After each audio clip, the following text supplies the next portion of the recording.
for any Jeopardy nerds out there, Yes. it's almost like Jeopardy. Okay. So, they give you the answer and you have to say the question. So think about it this way. The answer is inside your podcast. The question should be the title. Welcome to Podcast Coaching for Kingdom Entrepreneurs. I'm Kristin Fields Chadwick, your podcast coach on this transformative podcasting journey. Our mission, empower Kingdom entrepreneurs to confidently launch and grow podcasts, fostering a journey of being seen, being heard, being known, and making a lasting kingdom impact. This is Podcast Coaching for Kingdom Entrepreneurs. Your voice matters. Welcome, wonderful podcasters. We have another enriching episode of Podcast Coaching for Kingdom Entrepreneurs, and I am delighted that you are listening in, and I know this is going to help you enhance your podcast today. I have the honor of introducing to you Whitney Lee. She is a PR strategist and a brilliant, true marketer. Whitney is the founder of True Story Public Relations, an award-winning creative agency dedicated to helping businesses in the hospitality business, products, service industries, coaches. Man, she is all over helping others market themselves. She has a superpower that lies in cutting through the noise and developing custom strategies that truly move the needle for frustrated business owners and influencers who are just trying to be seen. She is also the brilliant host of True Story, the PR podcast, where she shares tangible ways to market your podcast, your business, and have simple strategies to help you connect with your ideal customers through social media, email marketing, and so much more. So podcasters, if you want another podcast to help you further your podcasting skills and your marketing skills, then I would suggest you go download, follow, subscribe to True Story, the PR podcast. Now, Whitney's mission and her message is so clear, and it is really to help podcasters, help influencers, help coaches and businesswomen and men who are running their businesses and ministries, making marketing really simple, actionable, and profitable. She is going to share with us today 4 tips to increase your podcast reach at the end of the podcast. So I want you to stay tuned because first, she's going to share her story. She has walked the walk. She has talked the talk. She has been in those same shoes that maybe you have stepped in where you feel real insecure about maybe the sound of your voice or, man, who am I to step behind the mic? Remember, we've talked a lot about imposter syndrome here on podcast coaching, and she is going to share her own story and then share her own 4 tips for us to increase that podcast reach. All right, so let's jump right in. Hey, everybody, welcome back. Okay. Today, we have the privilege of having Whitney Lee with us today, and she is not only going to give us some tactical tips for podcasters, but she's also going to be sharing an amazing story that she has of her own journey of using her voice, getting behind the camera, and using that mic. And I know that you are going to love her, just like I have loved getting to know her. So welcome to the show, Whitney. Hey, Kristin. Thank you so much for having me today. Yes. I love that you're in a coffee shop because it's like the atmosphere sounds amazing. Yeah. This is just real life, y'all. Yeah. Real life, y'all. You just got to get it in where wherever you can. I love it. Okay. First, you have a podcast called True Story, the PR podcast. I just want to make sure I got that right. True Story, the PR podcast. Yes. And I've really enjoyed getting to listen to it since we met in a networking group or a branding group. And it's been really fun to just hear your perspective because you have a different perspective because you're more like marketing and PR in that world. Yeah, absolutely. So I own a PR agency and we focus a lot on travel and hospitality based clients, but we also do a good amount of service based clients, which is kind of where the podcasting came in because we started suggesting to our clients that they should have their own podcast. And a lot Yeah. of these people were like, why should I have my own podcast? And we're like, well, you're a physician or you are a chiropractor or one was there's all different kinds of people. And so it positioned them as an expert, and Mhm. that's why and they had so much knowledge to share that was more long form content that's like kind of too much for social media. So we kept Mhm. encouraging them to start their own podcast to really help grow their, like position them as the expert at their topic.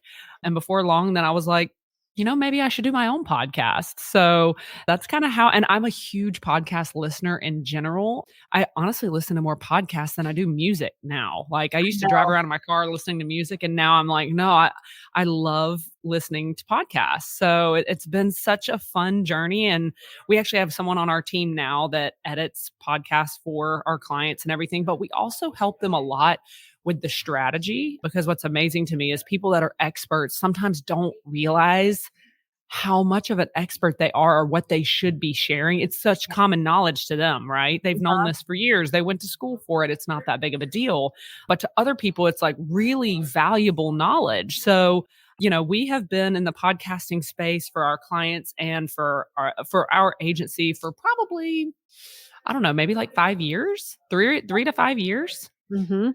Yeah, and that's experience right there. And I love that you say what I often say here too is establish your voice as an expert and an authority in your field. So a lot of our listeners are coaches and entrepreneurs, and one of the best ways to get your voice out there and to be known for a specific thing that you help solve is to press record on your podcast. And I love that you do that with your clients. So, on your podcast, what are some of the main topics that you talk about on So there? we do a little back and forth. So I alternate every week, we drop a podcast every Monday, and it's always one week it's an interview, next week it's a solo interview, solo interview, solo, and we talk a lot about marketing and PR. But I try to make it like really fun and approachable because I mean, I'm in the industry, but I hate listening to podcasts that are like super techie talk. Like I want real. You know what Mm, I mean? I want yeah. someone to talk about what's really happening on the day-to-day basis, not using all these acronyms that other people you're never going to reach people by talking over their heads, right?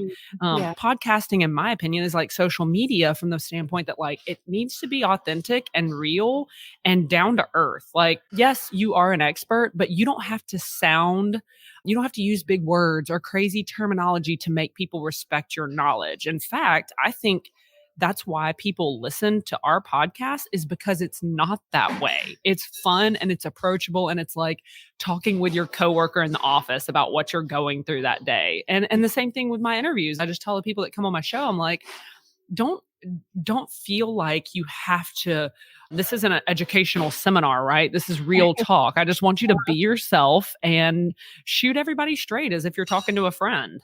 Yes. Oh, so good. So good. Okay, so go check out her podcast. Now, Mhm. I would love for you before we talk about tactical tips on really how you can help our podcasters. I would love for you to share your story of I mean, we have all struggled with it from time to time. Is that voice insecurity, the, "Oh gosh, who am I to get behind the mic, get behind the camera?" I know that's part of my story as well, and so I'd love for you to share your journey from going from where you were to an award-winning journalist. Yeah. Oh my gosh. It's so funny to even hear someone say that about me. But for anybody who doesn't know, in the PR world, it is not our job as publicists or PR professionals to be the one in front of the camera, right? It is our job, and maybe somebody out there doesn't know this, but in PR, our job is not sales. Our job is visibility and awareness for our clients. So what we're doing all the time is trying to get them seen in the right place with the right message. And so what we're doing is we are pumping up our clients, right? We're not pumping up ourselves. Like, I don't go on camera and talk about my clients. I get my clients opportunities to go on camera or to go on podcasts and talk for themselves. So a lot of times we're prepping them and helping them understand what they should be talking about, or giving them bullet points of ideas of what to say. And then we're the ones behind the camera, kind of like cheering everybody on. So I say all that to say, like, I mean, I don't love being on camera, but I don't hate it. I'm around it a lot, right? It's the industry I work in, but it's usually me behind the camera. So about, gosh, I want to say 2016, maybe. I had a guy in town. I lived in Destin, Florida at the time, and I had a guy in town who I knew, and him and I had worked together. He was a web designer and a videographer. We worked on some projects together, and he reached out to me via email, and we weren't like best friends or anything, but I knew Jared, and he was like, "Hey, I have this idea. I want to start a thing called Get the Coast." For those of you who don't know, Destin, Florida is a really small town. They don't have a news station there. And so our news would either come from Panama City or Pensacola. So there's no like TV station. We had one little newspaper, and he's like, "I want to start like a news station, quote unquote, if you will, but I want it to be like fun and young and hip and approachable. And like, I don't want it to be like a buttoned up, TV show." So he's like, "But I need someone." He's like, "I'm a videographer. I need someone to host the show." And I thought he was asking me for recommendations on who. And I was like, Mhm. "Oh, well, like, let me think about it. Maybe I have a client or somebody that would be a good fit to host your show, like, what are the topics?" And he wrote back and he was like, "No, Whitney, I was asking if you would host the show." And I was immediately like so uncomfortable. I broke a sweat when I read his email. I remember the moment I saw it. It feels like yesterday. And I was like, "Oh my God, what does this entail?" Like, so he said, "Look, let's just give it a shot. And we're going to talk about what's happening around town, new developments, new restaurants and businesses, some things that are going on with city council, some local events happening, just stuff around town." Mhm. I was like, "Okay, I can do this. I can talk about that." So I go and we film the episode. And I remember the night before he was going to launch it, I didn't tell a soul. And I think I purposely didn't tell anybody because I was afraid of, probably of judgment, Mhm. afraid of people like laughing at me and being like, "Oh, that's so funny. Isn't that cute? Like, you're trying to start your own little TV show. That's adorable." I don't know. I guess it's like fear of judgment or Uh, fear of failure. What happened if, like, we posted this and then nobody watched it, or everybody like made fun of how dumb it is or whatever. So the night before the first episode, it was just a social media thing and on his website. The night before it went live, he sent me the episode and he's like, "Hey, I'm going to post this tomorrow. Is this okay if I share this?" Like, I wanted to give you a first shot of looking at it. And I Mhm. remember sitting on the couch and I saw the thumbnail and I could see my face, and I kind of was like making a funny face because, a thumbnail, like, they'll Right. catch you in a weird moment. Your mouth is open or your eyes like crazy looking. I remember looking at the thumbnail and immediately I was like, "Oh my God, I can't watch this. I Oh. cannot watch this. I cannot watch this." I literally got nauseous and I was like, I no, and like I didn't realize it, but I didn't respond to him. And like an hour later, he was like, "Hey, I really need to schedule this for tomorrow morning. Like, is this good to go? Yes or no?" And I just told him, I was like, "Just do it. If you think it looks good, just do it, because I cannot watch this myself." Yeah. I've always kind of had an insecurity about my voice. I didn't have an insecurity, but it was people who kept saying this to me of like, "You have Mm. such a deep voice for a girl." Or Mhm. like, "You're really monotone for a female." Like, or they would say like, "You should be in radio," which really means you have a deep voice for a girl, right? Because deeper voices work well on radio shows back when radio was really a thing. Yeah. I'm dating myself here. But anyway, so I had all these stories I was telling myself. So the episode went live and I was terrified to look at the comments or whatever, but my phone blew up of a million people like, "Oh my gosh, look at what you're doing. That is so cool. And it is so professional. Like, who did this for you? What is this about? Where is this from?" And it like literally blew up. So then we started making the show every single week. And before long, we had sponsors giving us money because, like, "Hey, how do we sponsor the show?" We had a bank that reached out to us and said, "How do we sponsor the show?" Then we had a shopping mall that wanted me to wear their clothes. So I got, yeah, all right. I got all these clothes for free. Not that I was an influencer or anything, but they wanted, for a shout out, they wanted to feature their retailers. So I got clothes for free. We got sponsorship money. We got, I mean, and also just my PR business in general got a lot of visibility because I was the girl from Get the Coast. And it literally changed everything. And before long, like we ended up winning a statewide award from the Florida Public Relations Association for the show. We won like one of the highest state level awards you could get for the show.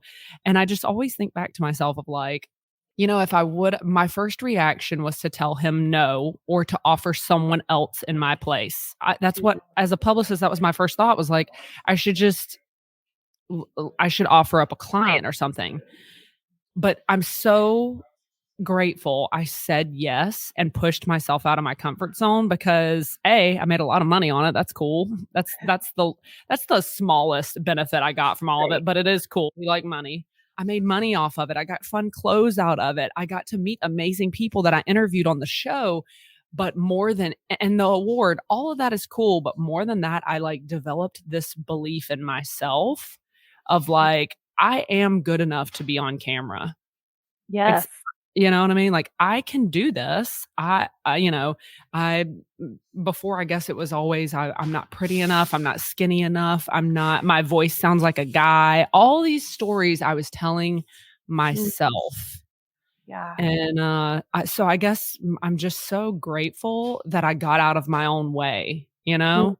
And I think that's what a lot of us do is like we tell ourselves it's other people, right? It's other people that are judging me and doing this. Is it though? Is it? Or is it something you're telling yourself, you know? Yeah. Oh, so good. And I want to point out to our listeners, and I guarantee you, there are so many people listening that resonate with so many points in that story, whether it is getting behind the camera or it's getting behind the mic or it's writing that post or it's writing the book or whatever it is that you have those internal stories that we all have and we all have to walk through training our brain to be like, you know what?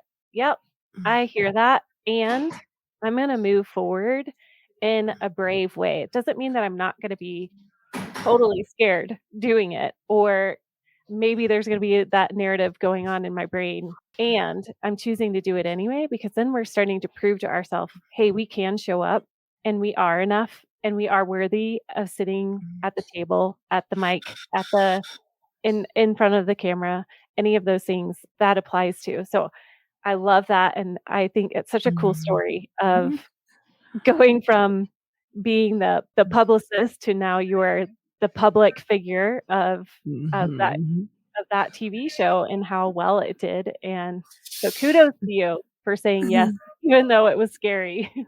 Thank you. I'm so grateful that they asked me to do that. And I don't believe it was a coincidence either. You know what I mean? And it's not even about being famous or anything like that for me. I sincerely enjoyed it more than I thought I would. So sometimes my first reaction was discomfort, right? But it actually became something I really loved. And I would have never known that if I would have just let fear hold me back. And we always say that like fear comes from a few places. Like it comes from fear of failure, fear of judgment, which those were my main two, or fear of success. And some people do really have a fear of success, of maybe like reaching success and losing it all. That wasn't my fear. My fear absolutely was fear of failure and fear of judgment. And, you know, I look back on that now and I think to myself, like the only way to get through fear or the only way to get past fear is to go through it. Like whatever you're afraid of, it's really not that bad. You should probably just go for it. And the amount of, again, like the amount of belief I developed in myself was the greatest thing that I received from that. And I don't care anymore. Like there's so much now. I'm like not self-conscious about my voice. I'm not worried about being on camera or being seen or anything like that. It's just, it's been something that legitimately changed my life. And I'm so grateful for it. So good. Yeah. Thanks for clarifying the different kinds of fear that can enter in, because it absolutely is so different for everybody. I mean, even pointing out the fear of success, that's a real fear for a lot of people. And yeah, that's so good and so clarifying of like putting words to what you're feeling and the hesitation of moving forward with something that you want to do, but there's something holding you back. So yeah, Mhm. and you said all the lessons that you've learned in it of Yeah. moving through that fear, you have learned now that you actually enjoy it and you loved the process, and what a gift. What a gift. Uh, Yeah, don't rob yourself of joy just because you're fearful at first. You know what I yeah. mean? If Mhm. anything, it made the joy even greater by the fact that I was fearful at first. So I feel like if anybody's listening out there, if you're afraid of something, whether it's being seen or having your own podcast or starting a business or whatever the case may be, ask yourself like which one of the where is the fear coming from? One of those three, usually fear of Mhm. judgment, fear of success, or fear of failure, and then dig into that. Yeah. So good. So good. I feel like we could have a whole show talking about just that. And I know I so want to like dig for gold in your expertise in marketing and would love for you to move into what are those tactical tips that you wish that podcasters knew to help really promote and grow their podcast moving forward? Yeah. So I think the first thing you want to decide is like who are you actually speaking to, and that'll help you with what content to make. But I do like to do a mixture of content, and I think everybody should start off that way of an interview and a podcast. And that's exactly why I do mine half and half like that.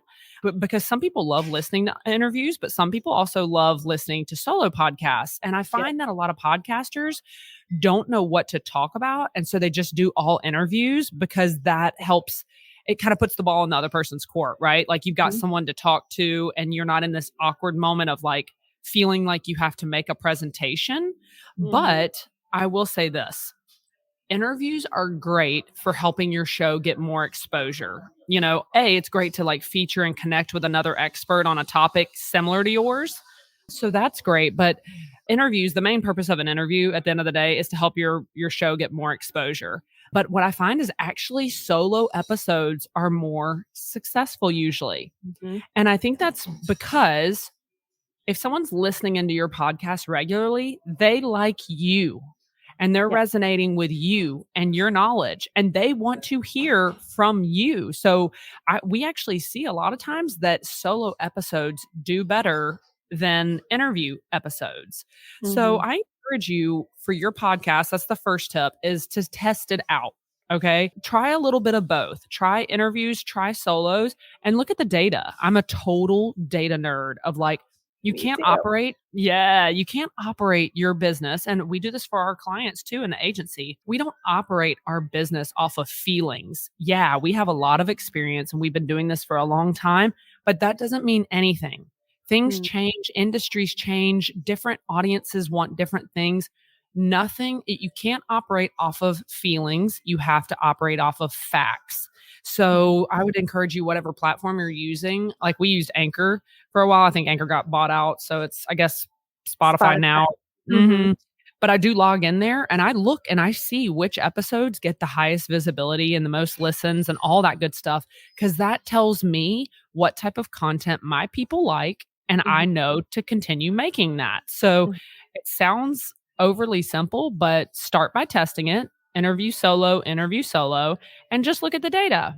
And Yeah. that'll help you decide. You know, I have some friends that just went away from interviews completely because their solo episodes were just absolutely crushing it. So if people like it, give them more of it, you Yeah. know? So tip number 2, I would say is when you're doing these interviews, be strategic in who you pick to be on your show. Now, yes, you definitely want someone who is an expert in their field to actually educate your audience. But one big benefit of having an interview is more visibility. Mm. So look for somebody. And when I would ask them to be on my show, I would say, like, hey, would you be willing to share this? Like, with your LinkedIn audience, with your Facebook audience, or inside your Facebook group, whatever everybody has a different platform that's like their thing. Share it on your Instagram, or do you have an email list or whatever?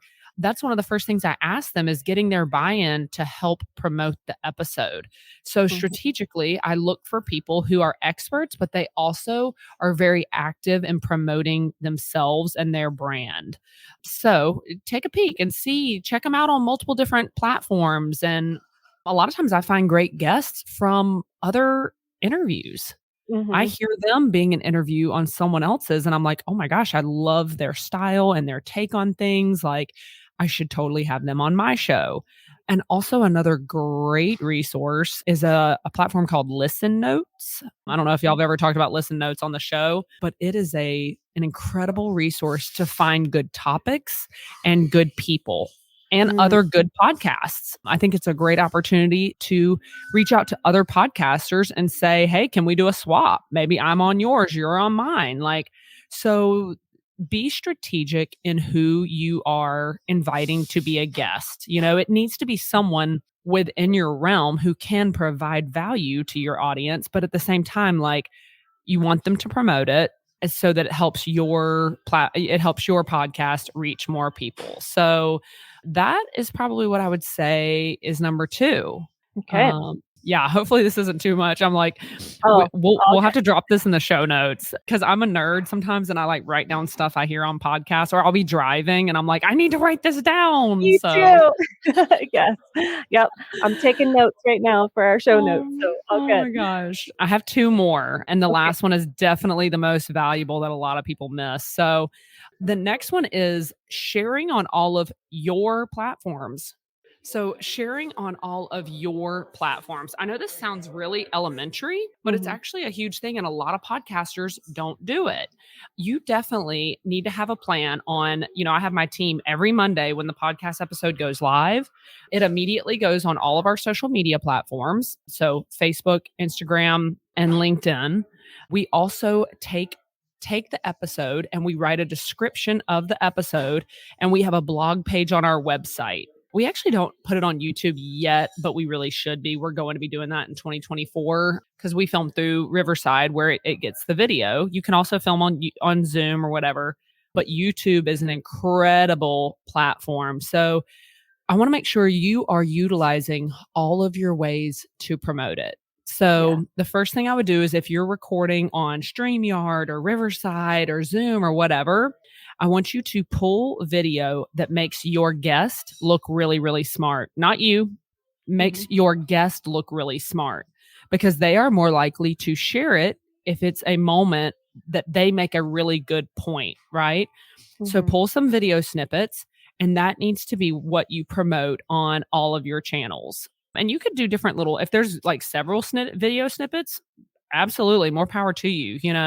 We usually post twice or 3 times about each episode. One will be a video, one will pull like a quote, and sometimes the other one will be, it just depends, another video, or sometimes we'll post like a meme about a point that they make, like something funny, and then drive people back to listen to it. So pull a video that makes your guest look really smart and share that. Also, one thing that we missed for a little while, and I didn't even realize it because I get busy with work, right? My team was posting it to Instagram, but they weren't sharing it to the stories. Yes. So as soon as we started sharing to the stories, tagging that person and their business page, and here's the big kicker, is providing the link. I mean, the link can be in your bio too for your regular post. That can be the call to action. But in your stories, you need to have the live link right there. And here's why.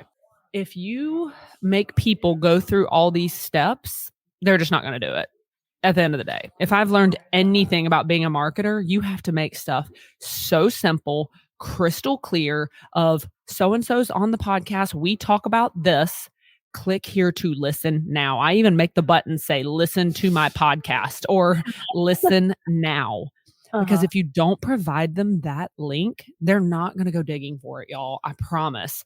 And the beauty of it is when you post it to your story, that person who is your guest is probably going to immediately turn around and share it. And so that also gives a direct A, it's going to help grow your following, but B, the link is already inside of there for them. So you have to make it easy on your guest and also your audience, or they are less likely to listen. Yeah. I'm not kidding y'all. I notice a difference the moment we started posting it to stories with a link, like the listens went up immediately. Yes. And that's not a coincidence. So, especially okay, so another one is cross posting on Instagram. If your guest is on Instagram and that's a platform that you use, you can ask them before you post it. You can't do it after you post. You have to ask before you post it, but it can be like a shared post that goes on their feed and on yours. So definitely ask them about that. The collaboration. Yep. It's like a collaboration post. Okay. Yep. So at the time of recording this episode right now, you cannot do a collaboration after you post it, but you never know. In a few months, Yeah, they may change that. But it's true. for now, you have to ask about a collaboration post before it's actually posted. Collab posts are great. Share it to your story. And definitely, definitely, if you're pulling video, YouTube is such a powerful place. And the biggest reason why is because YouTube is owned by Google, and Google is the controller of all things internet. Let's just be real. So when people start searching for topics, video is such high valuable content that Google will suggest videos, right? So on your YouTube, you need to add the episodes as a YouTube and write a description. There's also tags for video. And actually, there's a great resource, a platform called TubeBuddy. TubeBuddy will actually help you name your YouTube video. It basically looks at like naming structure and what people are searching for on YouTube. And it actually helps you pick a title for your YouTube video that will help it get further reach. So, fun little fact for y'all, I'm a software nerd. Look up TubeBuddy. It's a great resource. So that's the third point, is sharing through all your platforms. Pull a video that makes them look smart, share it to your story, cross post with your interview guests, and add it to YouTube. Awesome. That's a big one. This is So, great. yeah, but it's amazing to me how many people make a podcast and then they just expect people to listen to it, but they don't Yes. promote it. Yes. Oh, I just wrote a whole post about this exact thing of it's like making a fancy dinner and then forgetting to invite people and tell them what time to be at your house. Wait a minute. You You went just through went all through of that. Yeah. Yes. Yeah. And if you're going to put the work into creating a podcast, invite people to listen. That's the key to it. You can always, I say this to my clients all the time. You can have the best hotel, restaurant, art gallery, doctor's office, whatever. You can be the best, but if no one knows you exist, you'll never survive. No. You'll Mm-mm. never make money off of it. You'll never grow. You'll never profit. People have to know that you exist. And that's exactly why I will always have a job. Yes. It's like people and businesses are always going to need visibility, especially in such a Mhm. noisy world. Yes. All right, y'all. So here is the last tip that I think is by far the Oh, most wait. valuable one. You had 5 tips. We're on number 4. Yes, So, this is actually 4. okay, Sorry. got it. I've Okay. got 4 total. Okay, some of them kind of like bleed into each other. Oh, So, good. but this one is a really important one that most people don't think about. Okay. It is the importance of what you name your episode. If you just throw it up there and say like talk with Whitney Lee on my podcast or interview with Whitney Lee from True Story, that's not interesting to people. That doesn't grab anyone to like, oh my gosh, I have to hear what they're talking about. Mhm. So it is very strategic in what you want to name your episode. I hate to use this word, but it's really a word that most people will understand, is clickbait. Right? Something that encourages people. Clickbait is not always negative, y'all. We see it as a negative term, but basically what clickbait means is like something that piques so much interest that people are like, "Well, I just have to know." I have to know. Like, do you guys see those articles on BuzzFeed that are like 5 ways to make your hair grow faster? Yes. Or whatever the case may be, 5 ways to eliminate wrinkles without Botox. Of course, everyone out there is like, I have to know. And they click on the article. You know what I mean? So think about that when you are naming your episode. It is important for you to tease what's in the episode, but don't give it away. Okay. So it's kind of almost like writing a subject line for an email. I'm such a nerd, y'all. I will sit and work on a subject line for an email blast for 10 to 15 minutes because it is statistically proven that a subject line plays a massive role in whether or not people open the email. So this is the same thing, y'all. Okay. So one tip is putting numbers into your name. So like today's episode, 4 ways to make your podcast go further with Whitney Lee of True Story Public Relations. I don't know, something like that. 4 ways to, get your podcast listeners up, or 4 tips from a PR pro about podcast listening, or podcast reach or whatever. But you're not giving away what the information is.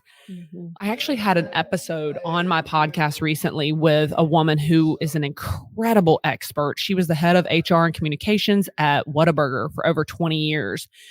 And it was probably one of the best episodes I've ever, and one of the most insightful interviews I've ever done on my show. I could have legitimately talked to her for hours and hours. And somehow I missed it. And I'm usually the one that names the episodes because I just did the interview and it's fresh on my brain. And I'm like, oh, I know what I want to name this, And somehow I got busy that day and I just pushed it through. And one of the people on my team named it something and posted it.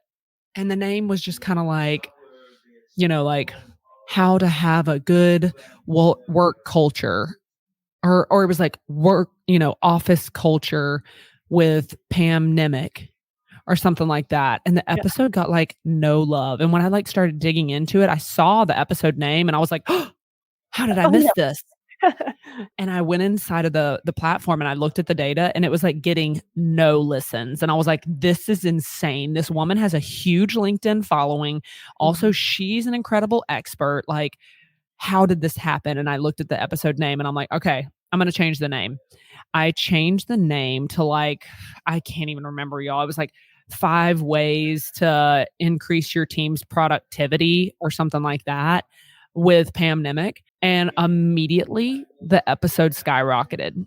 And now it's one of our most listened to podcasts. But it was just because that boring title didn't get anyone interested, So it is so, so important that it has to be short. Don't make it a 3-sentence title. It needs to be something short that teases them of like, I want to know the 5 ways to have a more productive team, or 5 ways to make my hair grow, or whatever. So use numbers, make it short, tease it, but don't give it away. And I always say, here's a fun way to think about it. For any Jeopardy nerds out there, it's almost like Jeopardy. Okay. So, they give you the answer and you have to say the question. So think about it this way. The answer is inside your podcast. The question should be the title. Wow. That's so perfect. The answer is inside of your podcast, but the question needs to be the title. So the question is 5 ways to get a more productive team, or 4 ways to make your podcast grow in the next year with Whitney Lee. The question needs to be the title of your podcast. And I promise y'all that alone, just naming your podcast the correct thing will help it go further. So, because you have to remember, people are searching for certain things, and also like what you actually name your podcast can help. Because I specifically put PR in the title of my podcast name because I want people who are searching for PR to find my podcast. So just keep that in mind. Like, you either need to have like your topic in the name of your podcast, or maybe the who you're helping. Yep. If you help moms, with postpartum, maybe the name of your podcast is something with the words mom and postpartum in it, hope for postpartum moms with Sarah Smith or whatever, because women who go out and search for the word postpartum or motherhood or moms are so much more likely to find you. So set yourself up for success with people being able to find your podcast by the actual name of your podcast show and by the specific episodes. Yes. Oh, so good. And so in line with what I I share with a lot of my podcasters and then some. This has been so incredibly helpful and meaty. I'm walking away with so much notes that I've been taking and like, oh my gosh, I'm going to use that example to help Mhm. teach podcasters. So, oh man, so good. Anything else that you want to share before we start to wind down here? Mm. I'm just a big believer in putting yourself out there, like Yeah. what's the worst that can happen is you make, uh, especially with podcasts, they say that you'll make the top X% if you just keep going. Most Mm, people start a podcast and give up on it, So if you are one of the people that just keeps going, you're already going to reach one of the higher percentages of podcasts. I yeah. can't remember the whole stat of like most podcasts end after the first 20 episodes or something like Mhm. that.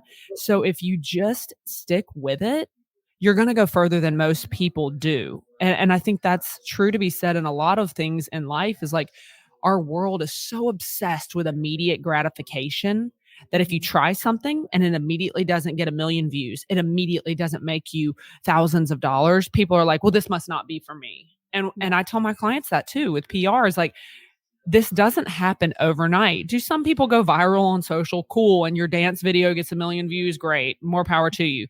Will that happen once in a blue moon? Sometimes, yeah. But like most of the time, consistency is the only thing that's going to set you apart from other people. So you don't expect it to be, you're not going to get a million downloads overnight. Newsflash. I'm just going to tell you that right now. I'm a huge realist and I want you to have realistic expectations with going into podcasting. But Yeah. if you're passionate about helping people and providing value to people, you'll keep going. Yes. You'll keep going and just keeping on and keeping on will grow your podcast. So that's my encouragement to y'all is like, don't give up if you don't get a million downloads overnight because newsflash, that's not going to happen. You can't give up just because it doesn't blow up overnight. So it's going to take work and it's going to take consistency, but it's so worth it. And it's so fun to help the people that you want to help or to help the person that you once were. Yeah. So good. So good. And I know Mhm. everyone is going to be like, okay, how do I find Whitney? I need more of Yeah. Whitney in my life. So I would love for you to again share your podcast and where people can connect with you personally. For sure. Okay, so if you want to find my podcast, it's True Story, the PR podcast. We should be anywhere that you listen. And then if you want to find me personally, I usually hang out between LinkedIn and Instagram. So on LinkedIn, it's just Whitney Lee. And on Instagram, it's the Whitney Lee. So Whitney Lee. And if you want to read more about True Story, about what we do there, you can find us on any of the social platforms. And also our website is truestorypr.co, not .com. Yes. Awesome. Well, thank you again for offering so much gold. I knew it was going to be just a phenomenal interview and just excited to continue to meet and follow and listen and see what you're doing because you are definitely a person that I want to follow and hear your latest thoughts and wisdom. So, thank you again.